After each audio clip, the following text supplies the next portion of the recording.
What's going on? What's going on, everybody? It is the only sports podcast. That's right, the only sports podcast. I'm Will. That's Casino over there. How we doing today, Casino?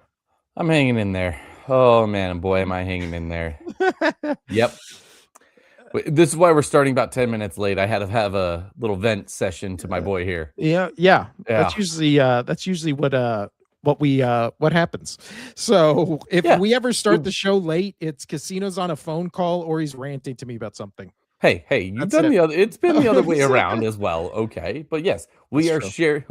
We need to say, hey, we're going to start at 12:30 just so we can be on time. Because even though we talk every day, you and I still need that extra vent session. Just we need it. Yeah, and we also need that just for face to face. It's much different than it is, and that's something. I'm always the person to call people. And you know this very well. I call so many people when I'm driving around town. I like talking to people. I don't like texting. I hate it. I absolutely hate it. I'd rather talk to somebody or see somebody face to face and talk to them. So yeah, even if we're talking about stuff and that we're reiterating that we've talked about all week, when we get on this podcast and before we start the show, we see each other and we like to see each other's reactions to things. And it's very, very important. You need to have for getting serious, like everybody should have serious conversations and tough conversations with friends and family. It is very helpful. It helps get things off your chest. So do it. Even if it is just your podcast partner, just do it. But also, I was looking. So today's my son's 14th birthday, dude, and which is crazy. I remember when he wasn't born. Dude, you remember when he was born? Because, on Facebook, I was there. Shares the stuff. You were there at the hospital, and I have a comment from you 14 years ago. You're the first person commented on the post about him being born, and you said you remind me of that baby. So nice. That's 14-year-old Casino humor, or 14 years ago. No. Is it you remind me of the babe? No, it says, I said, because my post was, that's my baby. You said you remind me of the baby.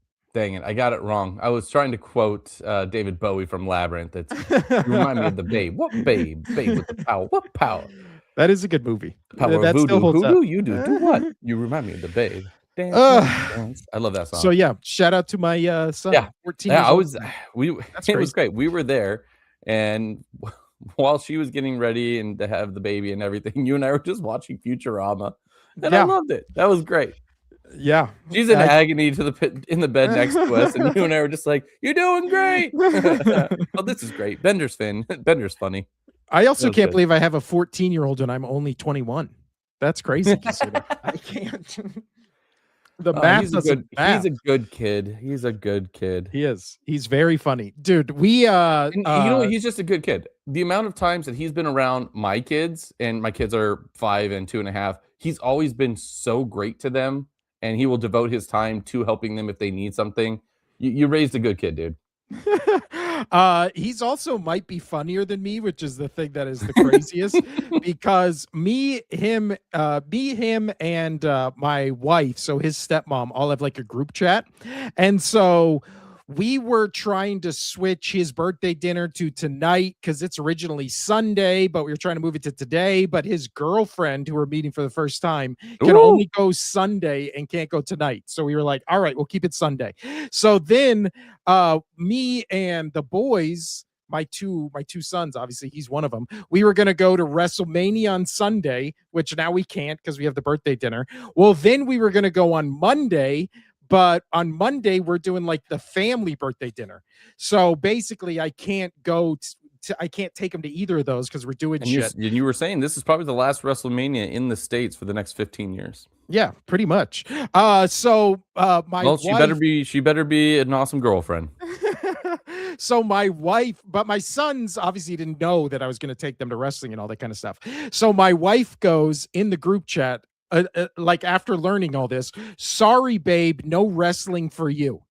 So then my son just puts a question mark and my wife just responds, that's for dad. So my son puts this GIF where this guy's just like looking and like kind of like like suspicious. And then he goes, "Wait a second," and then he goes, "Dad wanted to take you guys to wrestling on Monday, but it's during dinner." And then he said, "Oh, I for sure thought you guys were talking about something else." And I was like, no.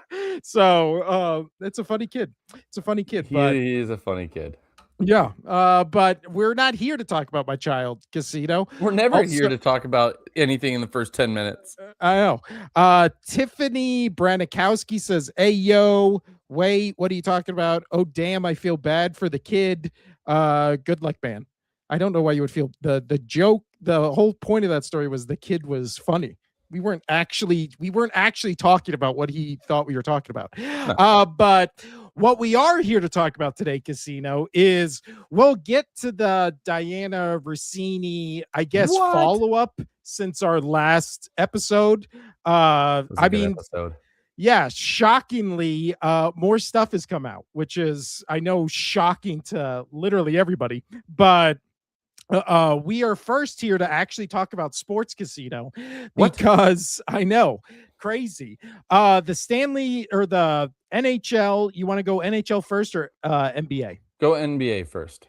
So NBA last night was the start of the play-in tournament, which had a pretty decent Suns. What is it? Pretty decent Suns Trailblazers game. That was it was fine. I mean, it wasn't Playing games, bro. well, again, but the play-in game that it followed was phenomenal in like the best play-in game version possible, which was that it was a complete shit show and it was a complete LaMelo Ball game, which was the best of LaMelo Ball, the worst of LaMelo Ball, and then all of a sudden at the end of the game, he like gets the layup to go up by 1, and then the Hornets block the last shot against the Heat at the other end as time expires. In OT, it was, again, the perfect definition of a play-in game. It was like a hot mess, but it was so entertaining that it went into OT, and it was just, I don't want to say it was a great game, but it is also one of those things where now looking at the playoff bracket, the second half of the play-ins start tonight with my Sixers and the Magic, and then it's Golden State and who's Golden State playing? It's Golden State and I oh, don't I have that don't. bracket up. I have the NHL bracket up, not that one. No, I got it right here. It's Golden State and the Clippers. Of course. How could anybody forget about the Clippers? But Who? then the actual NBA playoffs start Saturday. So the question always, especially since the last couple of years that they've added the play-in tournament, Casino, is should we have a play-in tournament? Does it make the playoffs better? I don't like it. I don't like it. I think there's too many teams already in. To be Mhm. honest, I don't like when it's like more than half of the entire league gets in or has a chance. We don't need more of it. Well, it was also supposed to be That's the just my antidote. opinion. Well, it was also supposed to be the antidote to tanking, and now we're having a season where pretty much half the league, almost half the league, is indeed tanking. So if the play-in tournament was put in as a way to stop tanking, not only did it not stop tanking, it somehow made tanking worse. Like, obviously, I don't think there's a one-to-one correlation, but it's also one of those things where the incentive to get your ass kicked as the 7th or 8th seed was shockingly not enough incentive for half the league to consider not tanking and actually try for the playoffs. Right. But again, it's not like basketball is not like football, where football you always hear in the playoffs where it's like, just get into the playoffs and then whatever can happen happens, right? Like Right. with baseball, with basketball, with hockey, all these sports where there's multiple games per series, it's not like that, because usually, and by usually, what I would say 90% of the time, the better team wins in a series. Like Mm. that's In hockey, I've always said get into the playoffs in hockey, and I think it's the toughest playoffs to win. I truly do. Uh, I think the hockey playoffs are the toughest to win. well, no, then why wouldn't football be the toughest to win? Because you only get one shot. It's one Eh, game. eh. And that's why we see years where it's like Football aside, but yeah, but so going with the NBA, I do think I did think last night that I thought the Suns would beat the Trailblazers. I did think the Bobcats or the Charlotte, I don't know why you say Bobcats, the Charlotte Hornets, I did think would beat the Heat. How they beat them, I thought that game would not be close at all, but it was a fun game. I like it. I don't know if I love the play-in tournament, but I love more basketball. And I love more, especially again, with these long seasons for all these sports like hockey, basketball, and baseball, where it's like the regular season games, maybe one out of every five matters. Like in a play-in tournament, it's like you get basically two games. Right? You either got to win the first one and you're the seventh seed, or you got to win the second one and you're the eighth seed, or you're out. So I do like how that's done. I think the play-in tournament, making it basically a 3-game series where everybody's kind of not playing round robin, but basically, you win, you're in, you lose, you get one more shot, blah, blah, blah, blah, blah. I'm just glad the play-in didn't become like a series where it's like a best of 3, best of 5, best of 7. Then I feel like it would water it down.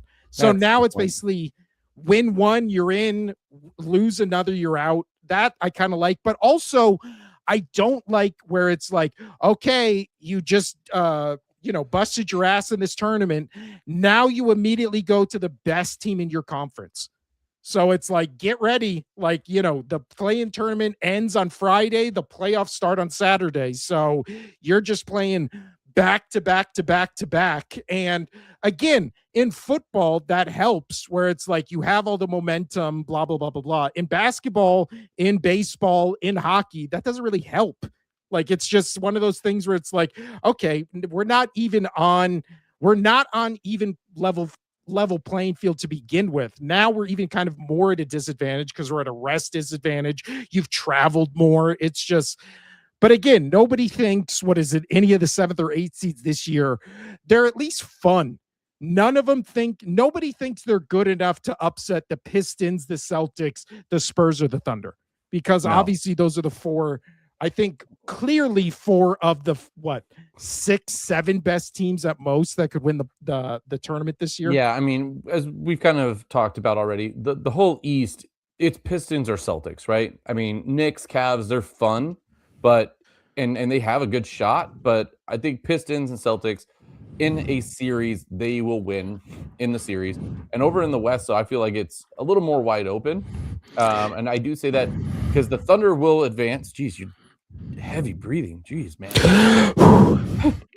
Just ranting. Thunder are going to go, and it's most likely going to be Thunder and Spurs.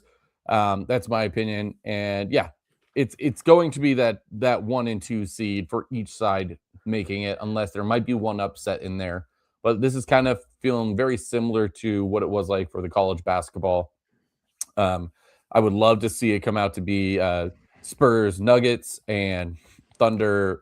I don't want to see the Lakers advance, so Thunder, Rockets in that side. Yeah. And between those 4, I would be okay with the Nuggets, Spurs, or Thunder. The 1, 2, 3. Definitely don't care about the Rockets. Don't care about the Lakers at all. Well, see, this is why, yeah, on the Western Conference side, again, Thunder, doesn't matter who's the 8th seed, they're going to blow them out. Spurs, doesn't matter who is going to be the 7th seed. Now it's the Trailblazers. They were going to destroy them. The line in that game is the line in that series is 10.5.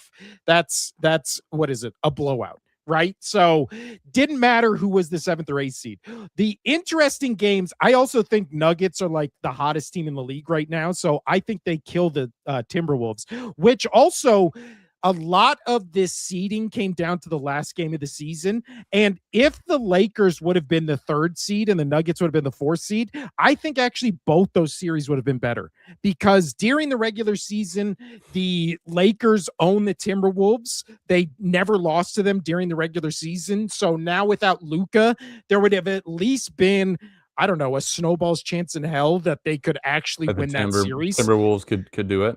Well, no, that the Lakers could beat the Timberwolves is what I'm saying. And then, but then it would also be, obviously, oh, well, Luka carved him up in those games. Now you have the Timberwolves, Lakers without Luka, never beat him in the regular season. I just think there would have been more interesting, storylines in that game. Now it's Rockets Lakers, and yeah, we're going to get to see KD and LeBron again, but it's going to be on again a Lakers team that you're already hearing everybody saying is probably most likely going to be swept by this Rockets team just because they have no depth.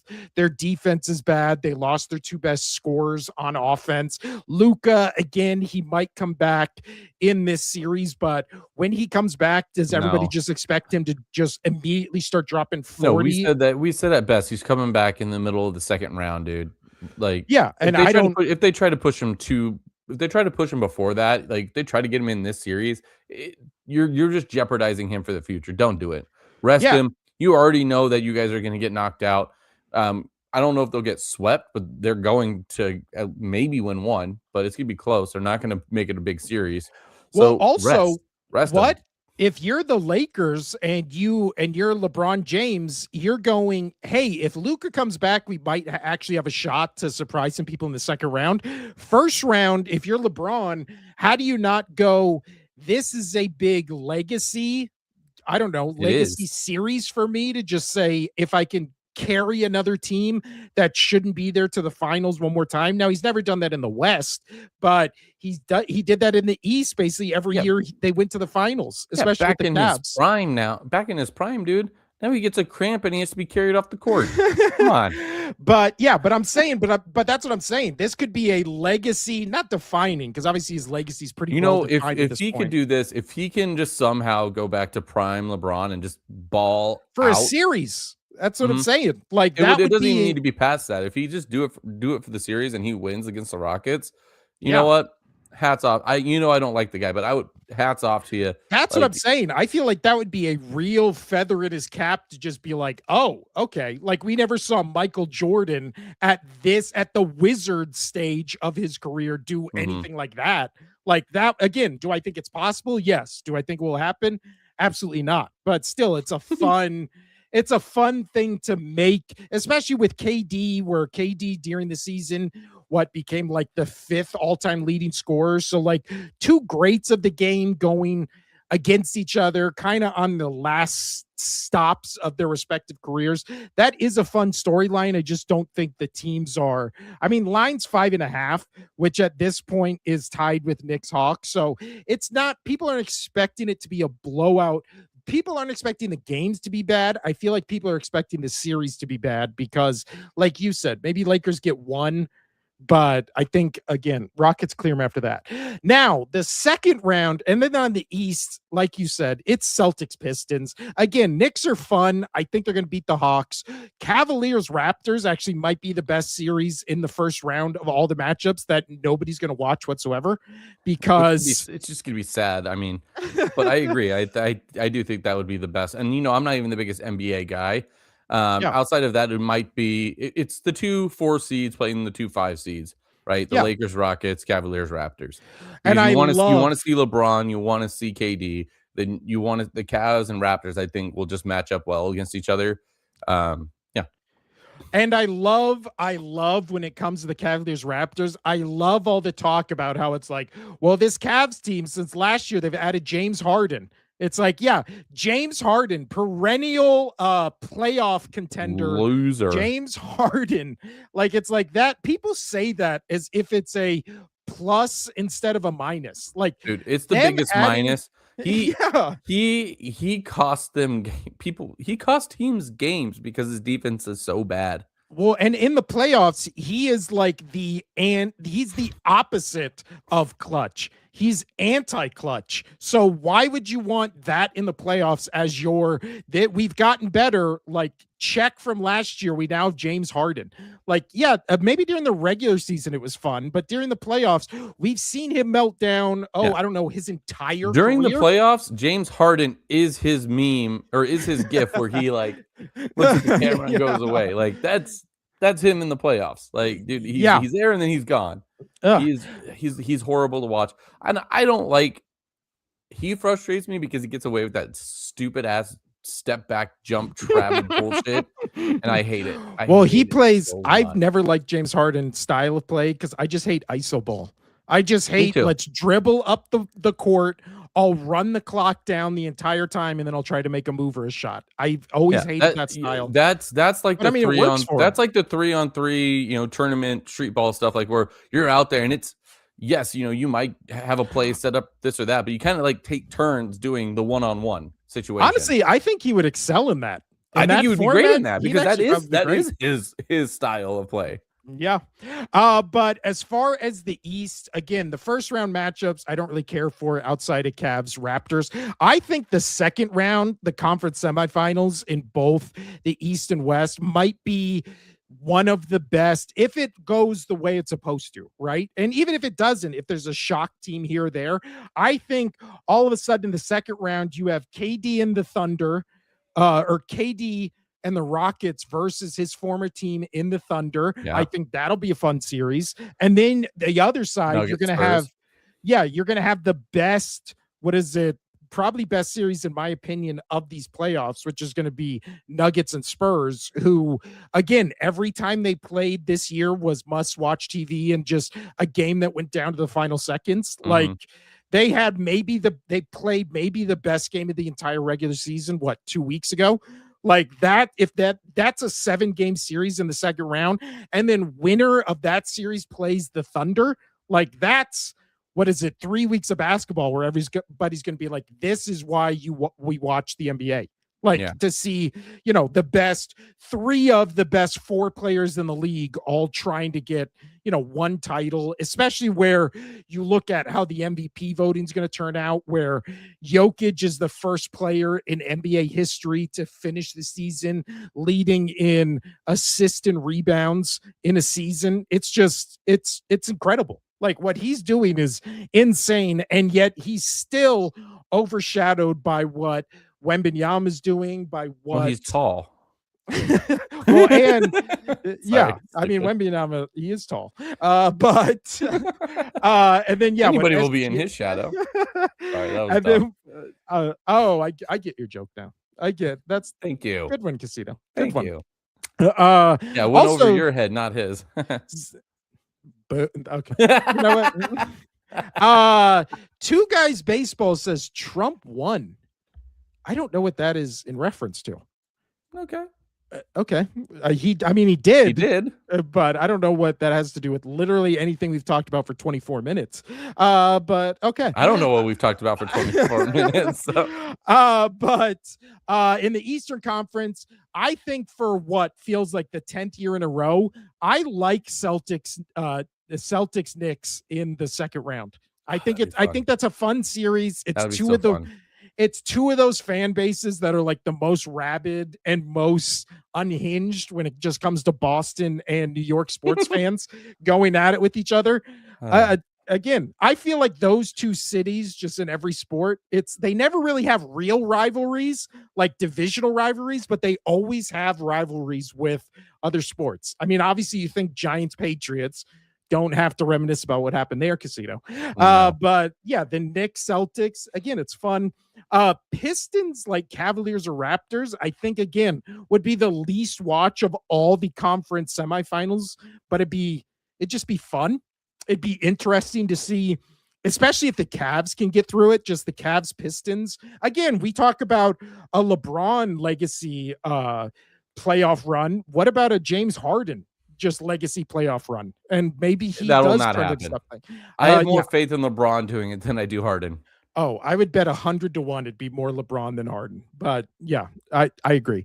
And then finally, what is it? I think who's going to the finals.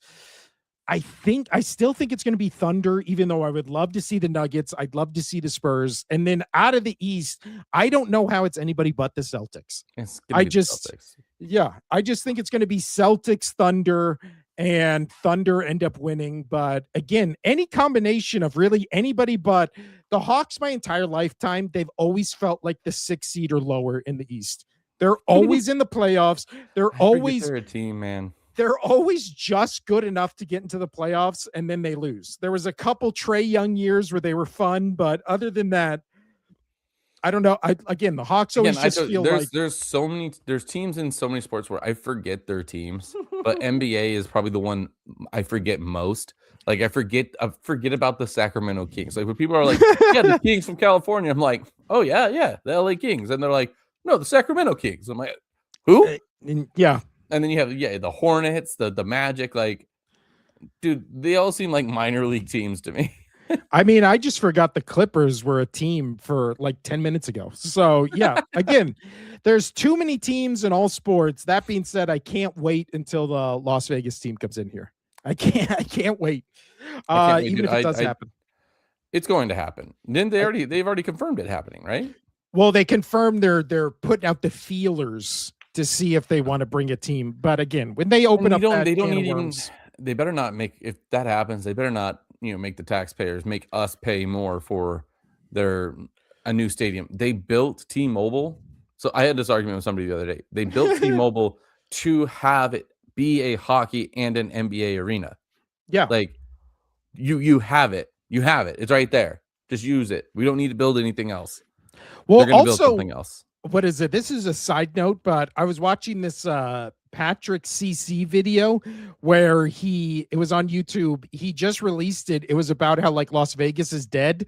And it's always so, I mean, his points, most of them are valid, but it is so funny. Oh, we know. that was 8 minutes of my 10-minute rant before the show. Yeah.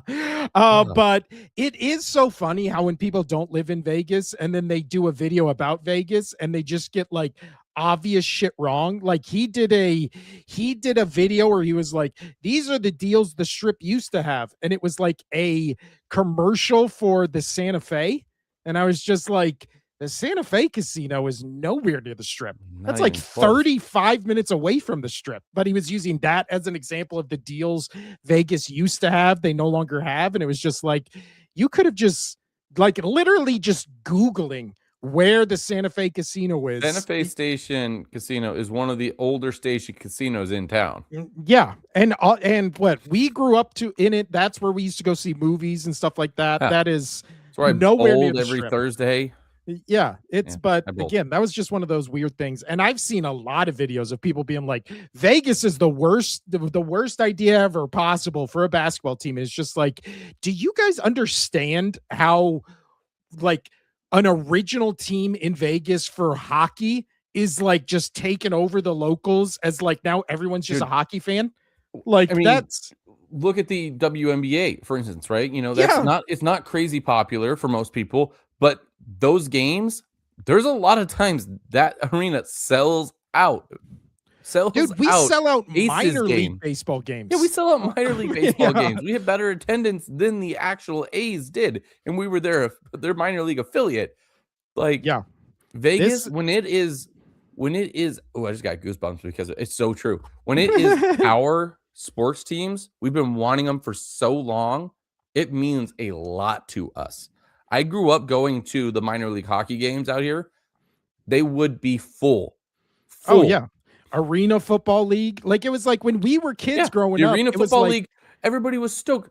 The arena, they just won. I mean, last year, the season is just about to start or just started, but they won the National Indoor Football League last year.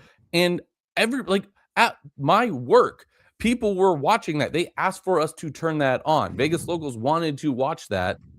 Randomly, just on one, it was like a Tuesday night. They're like, "Hey, can you put on the finals for the Indoor Football League? Our Vegas team is playing," and like it means a lot to us. We get a basketball team. I mean, back when Mayor Oscar Goodman was here and was the mayor, he was trying to push for an NBA team forever, and he had the support. The NBA just wouldn't do it. Their basketball wants to be here. It wants to be here, and it'll excel. Hockey always wanted to be here, and basketball always want to be here. I think those two are just so perfect for Vegas. Football is working because it's football and it's teams travel. People come to Vegas. I don't know how the Athletics are going to do here. I like the concept of what they're going to do. They're going to build like this giant, almost like promenade, kind of like sports park situation. Mm-hmm. So it's going to be like a mall, bars, this and that, and then like outside of the actual stadium, and then you have the stadium itself. which I think is going to be a pretty cool concept, especially if you are in towers. I don't know if it's going to be covered yet. There's been talks where it will be or it won't be, but if it's not, you can get like the MGM. You can get a room there and watch a baseball game. Like, Yeah, that'd be pretty neat. that would be cool. Sorry, side Also, rant. That was a fun rant. yeah. No, side rant. And also, what is it? Before Vegas had any sport, like real sports teams, I went to Arena Football and I loved it so much. I actually bought the video game. I remember specifically buying this video game because I wanted to play a football game where there was no an actual Las space. Vegas team. It's a hockey rink size, and they're playing football in there. It's It should be more popular, honestly. It's so awesome. Not bad. It's not bad. I love that all the offensive players get to like run forward before the ball snapped, which I think is dope. Honestly, if they just made Arena Football, if they just made the field bigger, I feel like it would be a better product. I like it when it's smaller. But then the scoring gets out of Sorry. Things your wife have never said for 1,000. But that was I mean, we talked about all the NBA casino. That was the segue out of it. That is segueing us into the NHL. Oh yeah, that other team that everybody loves here in Vegas. Yeah. What is it? Game or season ends Thursday. So what, tomorrow? Yeah, today's Wednesday. So tomorrow, thoughts on what has transpired since the last time we talked, and now final seeding is what, the seeding is still not 100% set. Like, and there's both the Oilers and Vegas have one more game to play, and that's still up for grabs to see who wins that division. So the Pacific is going down literally to the last game. So let me get into it. We'll start off with the Vegas Golden Knights because we've talked about them. They're our home team. It's relevant on what's going on. So when they fired Bruce Cassidy and they brought in the fired coach from the Flyers, John Tortorella, they are now 6-0-1. So if you're not familiar with hockey, how that works, the O is losses, and then the 1 on the very end, that is losses in overtime. You still get a point for that. So they have won 6 games, and they've lost 1 game in overtime, but they still got a point of that. That is 13 points out of their last 7 games, out of a possible 14 points, which is insane because they were on the verge of not making the playoffs. And I told you beginning of the season who I thought it was going to be Vegas, and I thought it was going to be the Hurricane, the Carolina Hurricane. That's who I thought, just going off of roster and what they have done the season before. And Vegas only got better in the offseason, and they got better before the trade deadline. I was shocked that they were slipping as far as they have. But in these last few games, they're putting up 4, 5, 6 goals a game. What I expected from this team to do, what I expected from this team that has Olympic caliber players, like, this is what I thought was going to happen. They are absolutely on a tear right now, and that is when you want to be good. Carter Hart is back in net. He's feeling healthy again. They got him back in net because that was the biggest struggle was Vegas was their goaltending. So if you get a goaltender who is now who's a good goaltender and a number 1 goalie coming back from injury, feeling good, getting some reps in, going before playoffs, right before playoffs, that is good. So Vegas, very dangerous. And again, they are up 2 points. So essentially all they have to do is just get a tie, go into overtime in their last game, or Edmonton just has to lose, and Vegas gets that number 1. So where the seeding is currently at, and again, things can change. There's still some room for movement because there is 1 game left, and a couple of these teams are close to being where they can be switched up. But currently, right now, it is in the Western Conference. Colorado going up against the LA Kings. All these teams that I'm about to talk about, they are in the playoffs. We know who's in the playoffs. It's just seeding currently. Yeah. So Colorado, the President Trophy winners, the best team in the league, finishing with 119 points, which is a shit ton. Season out of 82 games. Let me tell you, 82 games. They have 54 wins, 16 losses, and 11 losses in overtime, which is pretty good, I would say. So yeah, Colorado versus LA Kings in the first round, and Dallas and Minnesota. And then, which I think is going to be really good for Vegas if they can make it out of their first round, because then they currently play the wild card one, which would be the Utah. Good for them getting their in with their first year being called the Mammoth, which I still don't like. But that Zamboni looks pretty cool. I know you like the Zamboni, so they made a Zamboni and they built a. I don't even know if it's a Zamboni. I think it's just a car, dude. I know. I thought it was okay. the It is a Zamboni. Zamboni. Yeah. Okay, so Zamboni, and they just put like this really cool outfit on it. Essentially, like they built onto it, and it just looks like a mammoth going over the entire ice, which is neat. Vegas has a chariot but that one has wheels. They drive it around. It's a whole thing. But I do like the mammoth. It is pretty cool. So if you haven't checked that out, check out the Utah Mammoth Zamboni. Are you pulling it up? Yeah. It does look cool. It is. See, it has the wheels, so it's not. Yeah. So maybe it isn't. Well, no, Zambonis have wheels too. I'm saying I don't know if it is a Zamboni. Or maybe they just don't actually use it. Maybe it's just anyway, it is pretty cool and neat, and I don't know. Anyway, Zamoth. They call it the Zamoth. And it is a Zamboni. Okay, it is a Zamboni. That is dope. That is dope, because the Vegas Golden Knights chariot, that one's not a Zamboni. They just have that out on the ice here and there, whatever. And then lastly, it's Edmonton versus the Anaheim Ducks, who have really fallen off a cliff and barely made the playoffs. So I think out of that side, I told you Colorado, best team in the league, but there is the President Trophy curse. Teams who have won the President Trophy, it's been a long time. While I'm saying this, can you look it up? When was the last time a President's Trophy winner won the cup? But yeah, so they're going to go, most likely they're going to get through, take care of the Kings, who barely made the playoffs with the wild card too. It was the 2013 Blackhawks. See, I thought that's what I thought it was. That is insane that the best team in hockey has not won since 2013. And only President's Trophy and Stanley Cup winners, there's only been 8 of them. That's wild. So, see, it's a curse. It's a curse. Yeah. It's a curse. A few years back, the Bruins, my Bruins, they broke a record. They had the best record ever for an NHL season. They went out in the first round. It happens. It happens. That doesn't sound like Boston teams. Shut up. Oh wait. Oh wait. They also are title town, USA. So fuck off. But yeah, so Colorado, Dallas, I'm assuming are going to get past the first round, and I like that because those are the two teams that I said are the scariest out of the West by far. Vegas would have an easier way, and with how they're playing right now, I think they can easily handle the first round with the Mammoth and whoever they play, Oilers or Anaheim, in the second round.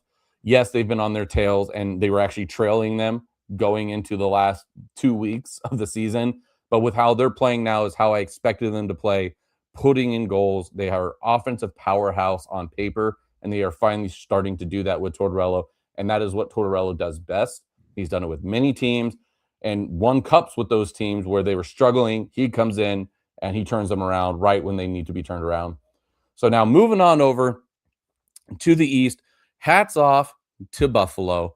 They were one of those teams that in all of sports that had the longest droughts when it came to making the playoffs. It was 14 years in the making, and now they're the winners. They won their division. They won the Atlantic. That is awesome. They had to go up against the Habs, the Lightning, who a lot of people think the Lightning can win the cup this year. Good for Buffalo. I have a really good friend who is part of the industry that I'm in. He is a massive diehard Buffalo fan. Like during the summer, he will wear Buffalo jerseys, Buffalo Sabre jerseys. So good for him. I'm very happy for him. He's almost kind of like at your point, when you cried when the Eagles won, he almost cried when they got into the playoffs. And not only into the playoffs, but won their division, won the Atlantic. So good on them. They will be playing Boston as a wild card one. And then you have Tampa. Wait, why are you using an example of me crying for a different sport? You cried when the Vegas Golden Knights won the NHL title. When they won the Stanley Cup, you cried, I which was is more hammered. recent than when I cried. I was hammered, bro. I was hammered. We took shots. I was at the game. We took shots for every goal they made and to start the periods and for the win. Oh, let's put that all together. That is 13 shots plus whatever I was drinking. I Yeah. was obliterated. I'm surprised I remember the playoff. I remember that game. I'm very surprised. Yeah. Absolutely. It's fun when your team wins. Oh, It is fun. It was great. And then one that I'm really looking forward to is going to be the Lightning versus the Montreal Canadiens. And then moving on down, and I think this is just a clear 2-series sweep pretty much for Carolina. They get to play the Senators, which I think they're going to destroy. That one might be a true 4-0 sweep. And then they would either play the Penguins or the Flyers. And the Flyers have done well since they got rid of John Tortorella. I mean, it's funny how that happens. Some teams just need a boost. And so it wasn't working for them. And coach goes over and he brings another team in and they go in. It is what it is.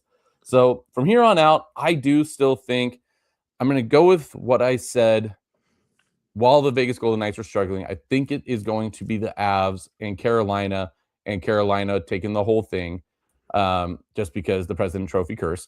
But I love how Vegas is playing right now. And again, not being a homer, I truly like how they're playing. And I expected them to put up the goals they are putting up now all season. So that's when you want a hockey team to start going. And that's when you want goalies to come back and have that hot glove. Vegas is a very scary team, and I would not want to play them if I was in the West. Again, they are on an absolute tear right now with their new coach. It's going to be this is a fun time of the year before we're just in months of just darkness. It's just nothing. Baseball. I mean, we'll have thankfully we have the World Cup coming up. Like to me that is big, and that will be a massive filler. We'll be talking a lot of World Cup. I don't care what you say. we will be talking a lot of World Cup games. But yeah, it's going to be good, and at least there is a filler before we start getting into the draft for football again and all that things and playoff baseball. But that's all down the line. Yeah, that is true. But all right, Casino. Now, to finish off this episode, we gotta check back in with Diana Russini. Are we even gonna do your top 10 for your games or no? No. Probably not. No, I mean I have them written down, but I didn't do a thing. I to be honest, I completely forgot about it. It's okay.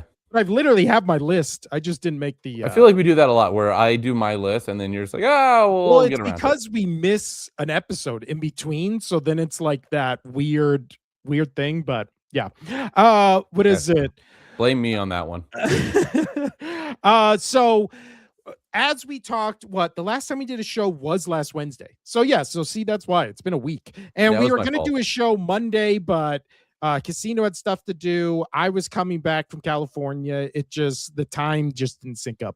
So when it comes to the Diana Russini story since last week, the only real thing that has happened is we found out that Barstool Sports, ESPN, a lot of other just notable sports, conglomerates, sports voices were just not allowed to talk about it for whatever reason, which makes no sense whatsoever because Diana Russini was employed by The Atlantic.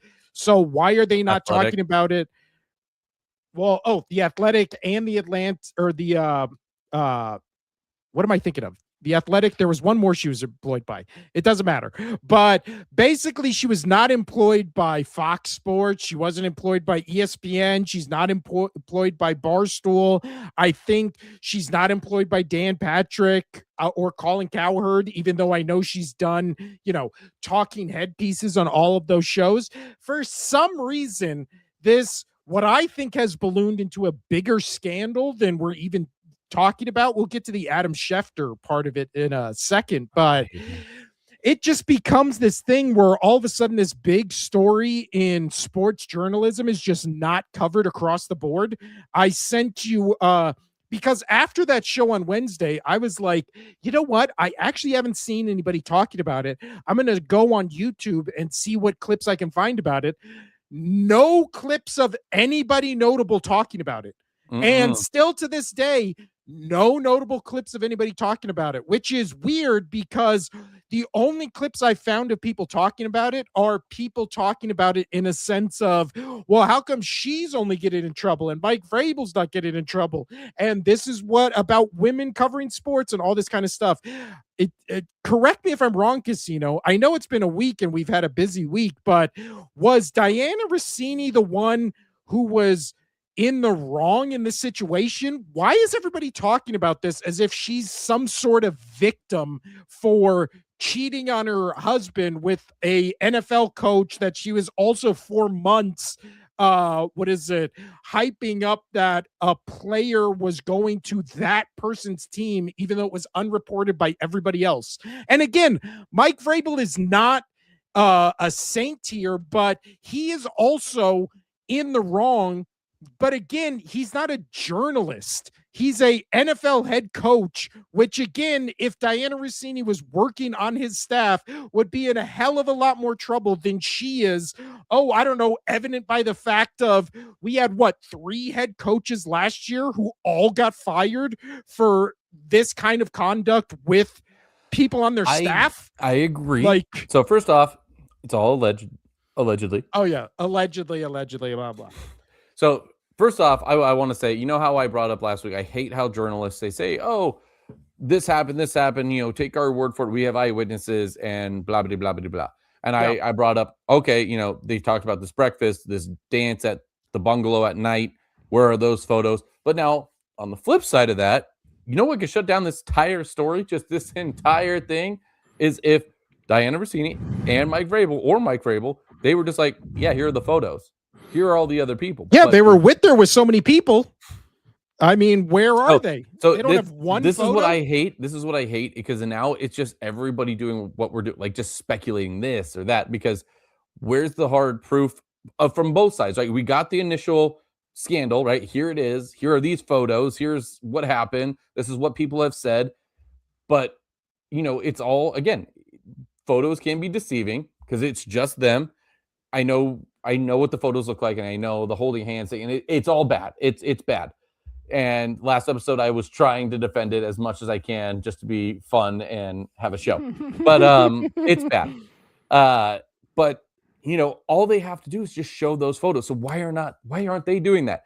This is what's driving me crazy. Is neither side. The people who took the original photos and put that all out there, they're not showing the photos that would like put the nail in the coffin, saying, yeah, they're cheating. And then the other side, they're not, Vrabel and Russini are not doing anything. Be like, we're not cheating. Here are the photos. Boom, nail in the coffin. And it's over. It's all still just in this weird ball of grossness. And it's so fun for us to discuss, but it's annoying at the same time because it's like, give me what we want. Give us the truth about it. Well, I'm sure, Casino, if both parties were innocent and there was nothing, nothing to this story, that they would both just pretend it never happened and move on. Oh, except yesterday when Diana Rossini, thank you so much, sent in her resignation letter. Now, just how the streaming is, you can't really see the letter. So there it is. It's on her official post. Nobody can reply to it, which again, also a great sign. Turned off the comments. I hate that. When you're innocent, great sign. But this says via electric mail to the executive editor of The Athletic. Dear Stephen, please accept this letter as my resignation from The Athletic, effective immediately. I have come to this decision with deep sadness, but with clarity about what is right for me, my family, and the work I have spent my career building. Oh, that's weird. She has a family? Oh, okay. You and I have already husband who she hates. You and I have already walked out on their wedding night. Okay, again, this is the as married men, as people who have dealt with women in our lives, with men in our lives, there's always people who just never ever take the blame and always just try to. I've noticed this especially with when celebrities get canceled, quote unquote, for things they obviously should get canceled for. They always swing it in a way where it makes it like they're the victim of something that they didn't cause. Like this little sentence right here. Tell me if this is somebody who admits fault that they were in the wrong, or someone that thinks there's just a wild witch hunt out to get her for nothing she's ever done. You and I have already publicly addressed the recent attacks against me, and I have nothing to add publicly to what we have said. I have covered the NFL with professionalism and dedication throughout my career, and I stand behind every story I've ever published. When the page 6 item first appeared, The Athletic supported me unequivocally, expressed confidence in my work and pride in my journalism. For that, I am grateful. Now, here it is. In the days that followed, unfortunately, commentators in various media have engaged in self-feeding speculation that is simply unmoored from the facts. Moreover, this media frenzy is hurtling forward without regard for the review process the Athletic is trying to complete. It continues to escalate, fueled by repeated leaks, and I have no interest in submitting to a public inquiry that has already caused far more damage than I'm willing to accept. So again, the private bungalow they went to at the coaches meeting was a 5-star private resort that was 2 hours away from the coaches meeting. So again, where were the friends? Where were the other coaches? What all the other things around it? You just look at it and you just go, okay, so again, these are the facts as they are presented. Your fingers are interloped with an NFL coach that you've been trying to push for a year at this point. One of the best wide receivers in the league is disgruntled and wants to be traded to his team. Every other reporter everybody's following your lead on this. So when it comes to this situation, you just being like, no, that's crazy. I was there with friends. Like Casino said at the beginning, produce literally a shred of evidence of that, and everyone will shut their mouths. And even if they don't shut their mouths, you can at least go, well, here's the proof. Like, what more do you want from me? Like, we were there as groups. Again, if it was Mike Vrabel and his family, Diana Russini and her family, and they were both there and they just both happened to be at the pool together, then you would be like, well, yeah, they were on family vacations close to where the coaches meeting were, just both happened to be at this resort together. Nobody would even make that connection with any kind of credible, credible take on it. But this, it's like two married people, two people away on a work trip in a private resort together at the pool, not another person in sight. And then again, we read it last time where it was like they were together at breakfast, all through the day, at dinner, they were dancing after dinner. Like, that's just not a person in your field that you're just hanging out with.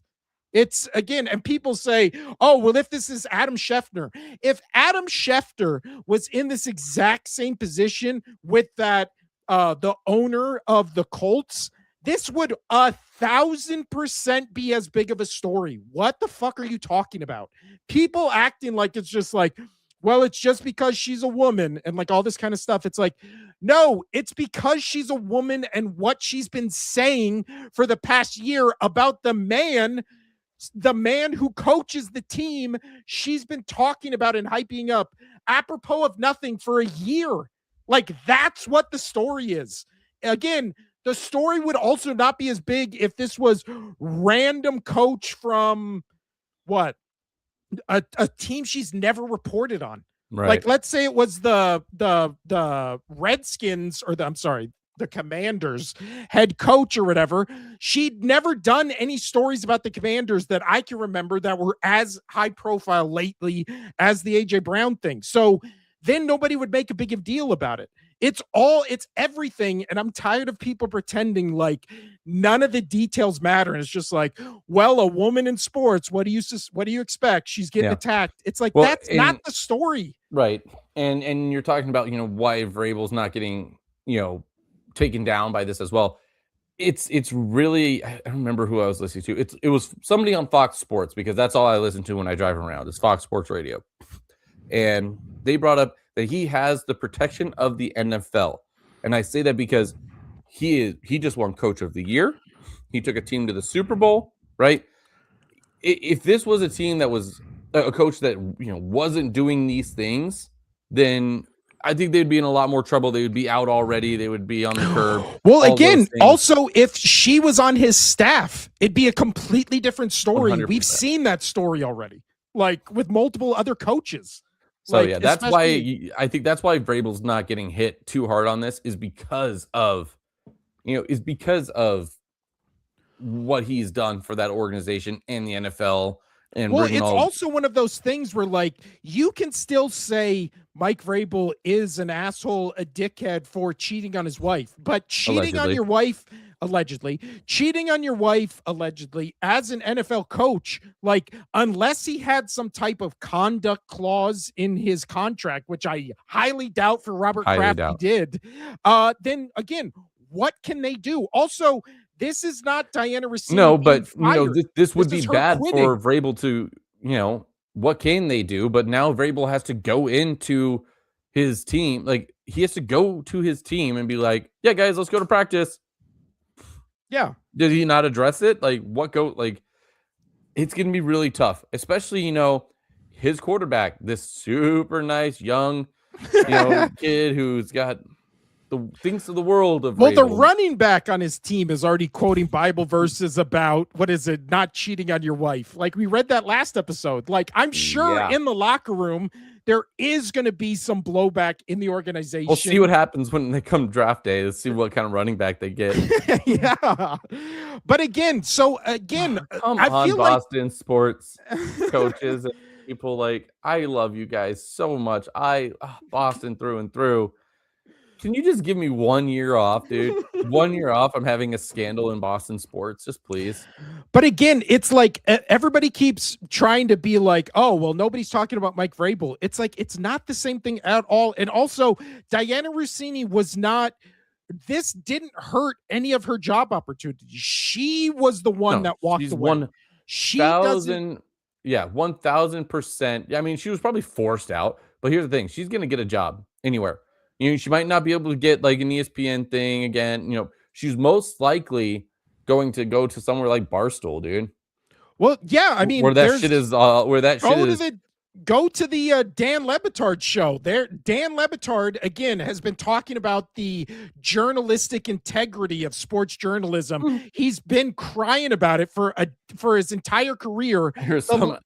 Every clip I see of that show, he's tearing up over journalistic integrity. All of a sudden, it's somebody he likes, and it's like, oh, why are we even talking about this? This is scandal. It's like, really? Didn't hear you talking about? It was funny. I heard somebody say on the radio that she's probably going to go work for Barstool and work for Dave, and he's probably going to just give her a raise right out the like, oh yeah. She should go work for Dave Portnoy, clear guy who has always been like, I love free speech. Unless it's anything to do with Dave Portnoy, then you should never be offended, never be allowed to say it. Yeah. Never bring up the fact that he's Jewish, because that's a bridge too far.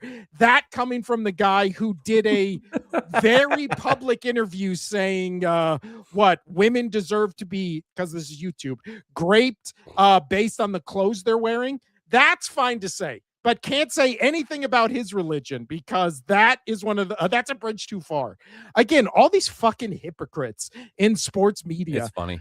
It's obnoxious. It's wild. Like, again, and you know what's crazy is she got to the Athletic in 23, right? And she is by far probably top 3, if not, I heard rumors that she was number 1 person that made the most money there, right? The highest paid person there, which is wild. I mean, even if she wasn't, she was top 3 probably highest paid people there. I mean, she was their main person because she was covering the NFL as their main NFL person. Like, of course she's going to make all that money. Well, also because there's talks that she was making anywhere from a $1.5 million to $2 million annually. Well, she probably makes all that money because she's a really good reporter, and this is the first time there's ever been a scandal, even though we talked about when they were the Washington Redskins, that scandal and all that kind of stuff. Yeah. But she's probably a good reporter that gets everything right, unless, we're actually looking at the facts. So let's look at the facts. You know who she should start a podcast with? Who? Joy Taylor. I'd watch it. I mean, why not? Why not? Throw I saw Jamel Hill, I think it is, on the Dan Le Batard show, who took astoundingly 7 minutes to somehow relate this to being black in America. Again, neither party was. Oh my God. Yeah, that was so throw her on there and we'll just have a great old time. But this is by Spike Eskin.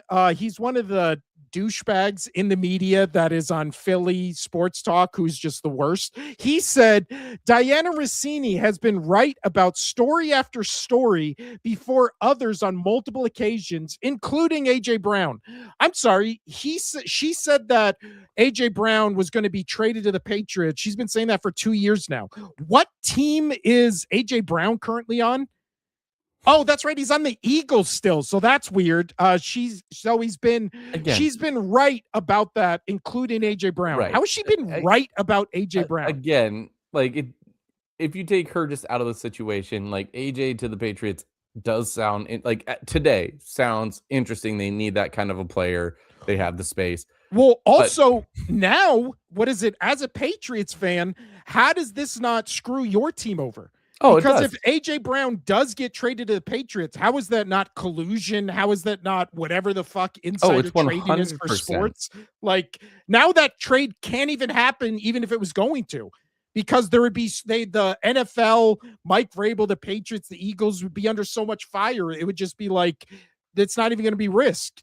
But so Spike Eston says she's been good to us on the show, and I'm rooting for her at the next spot. I'm sure the first podcast will get about 25 million downloads. I mean, that's true. The first interview she does after this, we'll probably listen to the whole thing on the show.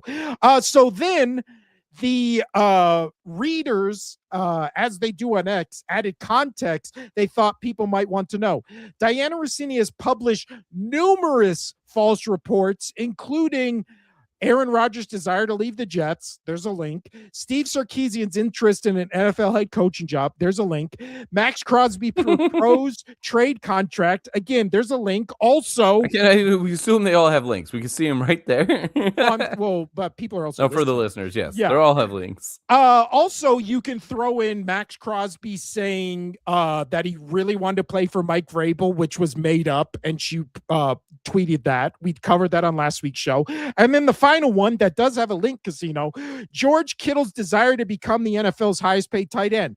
So that's 6 stories right there, 5 of them, and then the other one, including Max Crosby. She stands by it. That she stood by, reported out of nowhere. The AJ Brown thing, again, was reported by no other outlet besides her, and then everybody started saying, according to Diana Russini, reported by Russini. It's like this has become a thing where now everybody's trying to defend her credibility as a reporter, but then you go back and it's just like, yeah, guess what? She's like every other reporter where she just says shit, people run with it, and then you talk to the players or other sources just going like, we don't know where she got that from. Like, what is she talking about?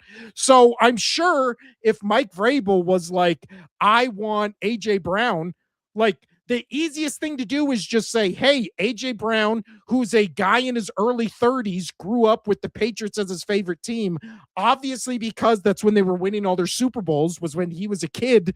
So it just becomes an easy thing to be like, he wants to play for his favorite team. AJ Brown's never said that. The Eagles have never said they're trading him, and nobody has confirmed her reports. Even other reporters, even other people inside the building. So now it becomes this thing where I hear, again, Dan Le Batard talking about journalistic integrity, Jamel Hill talking about how hard it is for women in sports. It's like, why, when it comes to these things, do we just have to, everybody just has to put their just brain aside as if it was any other person and just be like, oh no, This is just a witch hunt against a woman who's done nothing wrong.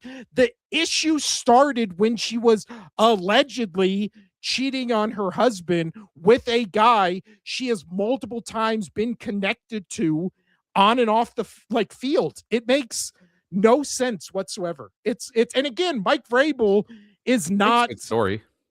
Well, it is a great story, and it's great content for us, for apparently only us to talk about. Nobody else wants to talk about how great of a story this is. It's maddening. Colin Cowherd, again, I bet if we went back and looked at the Boston, other Boston figures who had to, the Michigan head coach who had to quit for all these affairs they were having with, obviously those were different because those were with people on the staff and all that kind of stuff. I'm sure they due to journalistic integrity, never talked about those. Never covered those. I'm sure we couldn't immediately find a clip of them talking about everything but this. But because it's quote unquote one of their own, all of a sudden it's a story where it's like, whoa, let's let the facts play out. You know, Colin Cowherd, Dan Lebitard, Dan Patrick is really the one where I'm just deeply offended as a Dan Patrick fan that he has not covered it or talked about it, because I feel like he does have journalistic integrity. But yeah, Dan Patrick, Barstool, Dan Lebitard, Colin Cowherd, I'm sure all of them have never, ever just dipped their toes into the salacious, gossipy sports news. I'm sure we could not find endless amount of clips where they're talking about other stuff. But Diana Russini, can't touch it. Can't touch it. Yeah. I mean, she's a female reporter. Funny, by the way, just a side note, funny that you brought up the Michigan head coach, Sharon Moore. You know, he just got hit with the sentencing, 18 months probation, and court fines totaling $1,000, which is crazy. But yeah. So he got in trouble. He finally got in trouble. Yeah. It's, what is it? Again, it's one of those things where it's just every single person is so, I mean, again, this is mostly on the Dan Lebitard rant, but it's like Dan Lebitard, such a blowhard, such just an emotional, oh my God, weeping for every single thing in the world, in sports journalism, in ethics, in all this kind of stuff, unless it's someone he knows. Then it's just like, well, I mean, we got to wait for more facts to come out. Really? You don't make 200 videos a week on what a douchebag Stephen A. Smith is over every single thing he says? But this is where you draw the line. Okay. It's, again, that's the end of the rant, but it's so ridiculous. That's the end of the episode. Yeah, it's like, oh, well, Mike Vrabel's not getting it as hard as Diana Russini. It's like, yeah, what do you think the reasons are for that? You think it maybe has something to do with their positions and something to do with how they handle the information they're given? I've never heard anything come out of Mike Vrabel's mouth about A.J. Brown or Diana Russini or journalism. I've heard a shitload come out of Diana Rossini's mouth about the Patriots and Vrabel and A.J. Brown, and when she was doing all that stuff. When he was asked about A.J. Brown, like he would just say, "Yeah, we would. Of course, we want the best players on our team." Or yeah, I loved him when he was in Tennessee. Of course, why wouldn't I want him? Yeah. Like, yeah, it's again, he wasn't. We're always looking for ways to make our team better.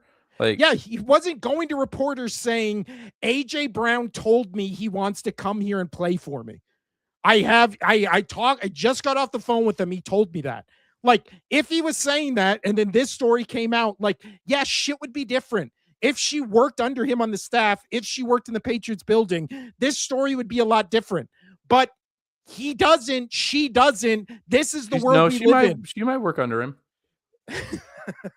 She might have worked under him in the Patriots organization, just in a different way. But that's implied. Honestly, on Friday's show, we might just I might just go like minute by minute through those Lebitard show clips where he's talking about it. I sent Casino 2 of them. It's batshit. Yeah, I'm gonna finish them. I wasn't able to finish them all. Dude, when Jamel Hill literally like took this route where she was like, well, you know, it's really hard for women in sports, and as a black woman in sports, and I was just like, wait, what? And then she did like a 2-minute dissertation on that. It was just like, we've lost the plot. We're just, the country's fucking insane now. Everybody is just like bending and weaving every story to their own personal like identity and just role. And it's just like, we're talking about two people cheating on their wife and husband, multiple clips of her talking about it previous to it happening, and then like the collusion of sports. How is this a right versus left or blah blah blah blah blah? It's just like, it seems pretty black and white to me. I don't know. It's, you like how I landed the plane? Actually, it's not black and white. It's white on white. So Casino, that's literally was almost the name of our podcast. White on white. The exciting whites. Dear Lord. Dear Lord. I was listening to that clip this morning and I my fucking head was going to explode. I could not believe what I was listening to. Whew. Good. Yeah. I was like, dude, if we would have done this episode when I listened to that clip at like 9:30, if we would have done it at 10, I would have lost my fucking, I needed a couple hours to calm down. Whew. All right. And this is you calm. This is him calm, everybody. Yeah. Anything else? So whenever there is something else. So whenever you just hear him, or if you're watching the show, you're just watching him do his rant, and I'm just sitting there. That's just because I've learned over the last 21, 22 years, however long it is that we've known each other, to just let him do it. And I just sit back. It's really, I can feel, for some reason, when I get like animated like that, I can feel my mouth filling up with spit. And so and then you get to a point where you can't even speak. You're like, and I'm sweating again because my house is so warm. It's, I need to wear black shirts, and I need to get one of those dentist things where you suck on it and it sucks all the spit out of your mouth, like one of those little vacuums. Those are the next upgrade for the office. Whew. All right. Friday. Honestly, Friday might do that. Might not get those, but do the Dan Le Batard stuff. It's, you know what? Friday, I will look at everyone talking about it and see what their points are. Maybe they make some good points. I don't know. I mean, the clips I watched, nobody did. So we'll see. But on that note, Casino, this has been the Only Sports Podcast. We did actually talk about sports today. So that's why nice. I saved this till the end. But anything else to say, Casino, before we get out of here? That's it. Besides, your coach is a scumbag. Scumbag. I didn't say it. Allegedly. I did. No, not allegedly. He is a scumbag. Allegedly, how he's a scumbag is up in question, but scumbag across the board. And also, shout out to my son, turned 14 today. So he'll never watch this, but I just want to throw it out there, throw it out in the universe. So this has been the Only Sports Podcast. I will be back Friday because obviously, as you can see, I have a lot to say about it. We'll also talk about the play-in games, my Sixers tonight against the Magic. It's going to be awful, but there you go. This has been the Only Sports Podcast. I'm Will. That's Casino over there. Adios.